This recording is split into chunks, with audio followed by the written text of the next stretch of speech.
Carlos Bremer es uno de los empresarios más carismáticos de México, y esto se debe a la cautivadora personalidad que se le vio durante su participación en el programa más importante de negocios en español, Shark Tank México, donde demostró que es un empresario que ayuda a la gente y que disfruta impulsar a los jóvenes a emprender.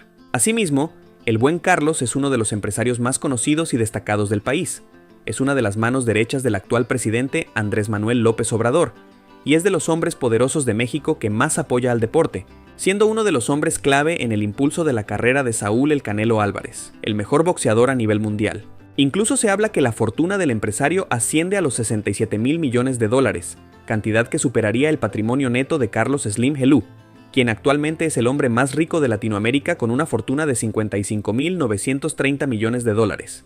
Sin embargo, esta cifra no ha sido confirmada con información oficial. Claramente Carlos Bremer es un empresario importante, pero como todo, él también tiene su origen, y su historia comenzó en el ya lejano 1 de junio de 1960 en Monterrey, Nuevo León. El abuelo de Bremer, quien era farmacéutico, era de origen alemán. Llegó a México en la última década del siglo XIX y se casó con una mujer mexicana en Monterrey, en donde pusieron diversos negocios, entre ellos un almacén de medicinas, juguetes, nevería y deportes. Empezando el legado de empresarios regiomontanos con el apellido Bremer. Su padre tenía uno de los 2 almacenes de deportes más grandes de la ciudad de Monterrey, donde se fabricaban uniformes de todo tipo para deportistas, y en el que trabajaban más de 40 costureras. Carlos comenzó a empaparse del mundo empresarial desde los 6 años, cuando acompañaba a su papá al almacén, una actividad que lo acercó al deporte y a los negocios, 2 de sus más grandes pasiones. Un dato curioso es que su padre estuvo relacionado con el caso de unos niños mexicanos que compitieron contra Estados Unidos en un torneo de béisbol, un caso que probablemente te parezca familiar por la película El Juego Perfecto, una película que fue producida por el mismísimo Carlos Bremer. En ella relata la historia de cómo estos niños, a pesar de los pronósticos negativos que tenían, lograron ganar 11 partidos seguidos y derrotar a Estados Unidos en la final. Y el secreto aquí es que el padre de Carlos fue uno de los pocos empresarios que los apoyaron económicamente en esa época. El pequeño Carlitos desde chiquito supo la importancia del ahorro, tanto así que con tan solo 10 años abrió su primera cuenta bancaria personal. Y con tan solo 12 años, el empresario incursionó en el mundo de los negocios vendiendo calculadoras a empresarios en su ciudad natal, Monterrey.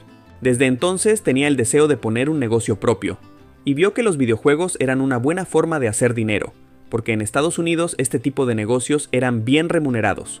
Luego de ahorrar por 3 años, Bremer decidió comprar algunas máquinas de videojuegos y las colocó en algunos negocios familiares. Hasta este punto, todo parecía ir bien, pues no gastaba en rentas, no invertía más dinero y cerca de los negocios habían escuelas. Sin embargo, poco tiempo después, se dio cuenta de que el negocio casi no generaba ganancias, pues no contaba con que los niños no tenían suficiente dinero. Tras ver que no prosperaba, tuvo que vender las máquinas, perdiendo un poco de su inversión. Sin embargo, esta experiencia le sirvió para entender que un negocio, por muy exitoso que parezca, siempre se debe prevenir el peor escenario y contar con otro plan. Con 14 años, a Bremer se le ocurrió otra idea. A él le gustaba mucho viajar, por lo que emprendió un negocio de viajes, aprovechando las vacaciones escolares para organizar viajes para niños menores que él. Convenció a los padres para autorizarles el permiso, y de esta manera comenzó. Depositó sus ganancias en su cuenta bancaria, se las ingenió para conseguir los boletos a muy buen precio, iba a las agencias de viaje a negociar y veía la forma de reducir costos. Este negocio resultó rentable para Bremer, realizando 18 viajes al extranjero y ganándose la confianza de los padres de los niños, que en su mayoría eran empresarios de prestigio. Años después, estudiaría la carrera de contaduría en el Instituto Tecnológico de Estudios Superiores de Monterrey. En la universidad se le ocurrió otra idea. Gracias a sus conocimientos había visto cómo se ganaba dinero invirtiendo en acciones de la bolsa de valores, y existían varias inversiones en las que se recuperaba el dinero de manera rápida, por lo que ofreció sus servicios a uno de los padres de los niños a los que llevaba de viaje. A cambio de aconsejarle en dónde invertir, Bremer se llevaría una comisión del 8% por las ganancias que generara la inversión. Este sería su primer negocio financiero, un giro en el que trabajaría por el resto de su vida. Gracias a la confianza que se había ganado, pudo obtener a su primer cliente, a quien logró ayudar a amasar una pequeña fortuna. Posteriormente tuvo otros 2 clientes, a quienes les fue muy bien, por lo que recomendaron los servicios del empresario a más personas, y al cabo de un tiempo ya tenía 25 clientes. En septiembre de 1979, a sus 19 años, un banco que tenía planeado cerrar operaciones en diciembre de ese año, contactó a Carlos para invitarlo a trabajar ahí los meses que quedaban con la condición de llevar ahí a los clientes que tenía.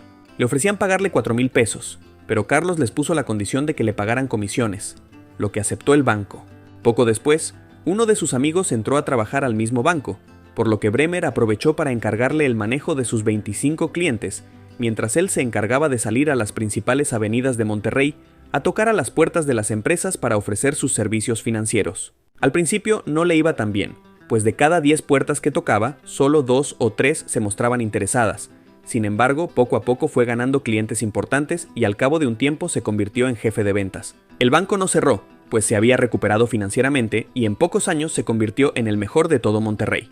Bremer se dio cuenta de que las relaciones personales eran un recurso muy importante para los negocios, así que con el tiempo desarrolló esta habilidad, una habilidad que la describe como la más importante, ya que con ella logró conseguir muchos amigos, algunos de los cuales más adelante se convertirían en sus clientes. En 1985, cuando tenía apenas 25 años, fundó la compañía Abaco Casa de Bolsa, junto con otros socios que más tarde cambiarían su nombre a Grupo Financiero Confía. 3 años después, Bremer impulsó un proyecto llamado Finafactor, que más tarde sería conocido como Grupo Value. Para 1993 compraría el grupo, el cual contaba con alrededor de 400 trabajadores. Con el tiempo se fue reduciendo poco a poco el personal, pero esto no era por malas decisiones, sino que Carlos quería quedarse únicamente con las personas que estaban verdaderamente comprometidas con la empresa, por lo que el equipo de trabajo se redujo hasta las 150 personas. Poco a poco, Value se posicionó como una de las financieras más rentables de todo México, pero llegaría un guamazo muy fuerte para el empresario, y esto tuvo que ver con el terror de los jóvenes del 94, el auténtico Darth Vader de México, Carlos Salinas de Gortari. En ese año, una crisis azotó al país, una crisis que provocó la desaparición de todos los bancos grandes de México, por lo que claramente fue un momento muy difícil para el grupo, tanto así que en un momento solo les alcanzaba para pagar 2 quincenas de la nómina. Sin embargo, se logró recuperar de aquella crisis, y hoy por hoy este grupo es líder en los ámbitos de intermediación bursátil, operación de fondos, gerencia de inversiones y arrendamiento, y es una de las financieras más rentables de todo México, logrando crecer 140 veces más desde que Carlos Bremer lo compró. Bremer comenzó apoyando deportistas desde el año 2000, pues había un fideicomiso llamado CIMA, manejado por el gobierno que solo apoyaba a 50 deportistas. De esos él veía que habían unos 20 o 30 muy malos, por lo que decidió apoyar a los deportistas buenos, que venían desde abajo, ya que nadie los apoyaba, y de los deportistas que él apoyó, 7 llegaron a las Olimpiadas de Beijing. Además de los negocios y de brindar su apoyo a más de 50 deportistas, incluidos Eduardo Nájera, Paola Longoria, Juan Manuel Márquez y Saúl Canelo Álvarez, uno de los sectores en los que ha invertido Carlos Bremer es en el del entretenimiento, pues como te lo mencioné, en 2010 debutó como productor de la película El Juego Perfecto, y años más tarde invirtió en el film Somos Campeones. Para El Juego Perfecto, Carlos invirtió gran parte de su patrimonio en su realización. El plan era muy arriesgado y sus abogados le decían que iba a perder todo el dinero, pero aún así se confió e hizo la película con 3 americanos, que por la crisis del 2008 terminaron quebrando, por lo que Carlos se quedó solo, con una película a medias, pero 2 años después se encontró con la hija del mismísimo Warren Buffett, Susie Buffett, con quien compartía un lugar en el consejo de la Clinton Foundation, y curiosamente estaba interesada justo en esa película, y al conocer a Carlos lo ayudó a distribuirla a 600 cines, un gran logro, ya que originalmente se pensaba transmitirse únicamente en 120. Carlos se convirtió en figura pública tras su aparición en Shark Tank México, el programa de negocios en español más importante del mundo. Los productores de Shark Tank México, en un principio, le pidieron que fuera más estricto tanto con los emprendedores como con sus propuestas, pero él se negó a cambiar su personalidad y terminaron por aceptar su estilo amable de negociar, tanto que estuvo presente en casi todas las temporadas del programa. Se dice que tras su aparición en Shark Tank México, Carlos Bremer ha invertido en más de 50 negocios presentados por jóvenes emprendedores durante el show y claramente es uno de los tiburones favoritos del público. Otro dato curioso de este empresario es que fue una pieza fundamental en el resurgir de Luis Miguel, ya que le brindó un fuerte apoyo financiero para evitar la quiebra y salvar su carrera, un apoyo que lo ayudó a crear su serie autobiográfica y su reciente gira por todo el mundo. Hoy por hoy, Carlos Bremer es uno de los hombres de negocio más importantes de México, pero también es uno de los más humanos, mostrando que se puede ser un empresario multimillonario y buena persona al mismo tiempo. Inversionistas, ¿qué opinan de la vida de Carlos Bremer? ¿Conocían su historia? Me encantaría conocer su opinión en la cajita de comentarios, y si el video les gustó, no duden en darle pulgar arriba y compartirlo con sus amigos. Cuídense mucho y nos vemos pronto.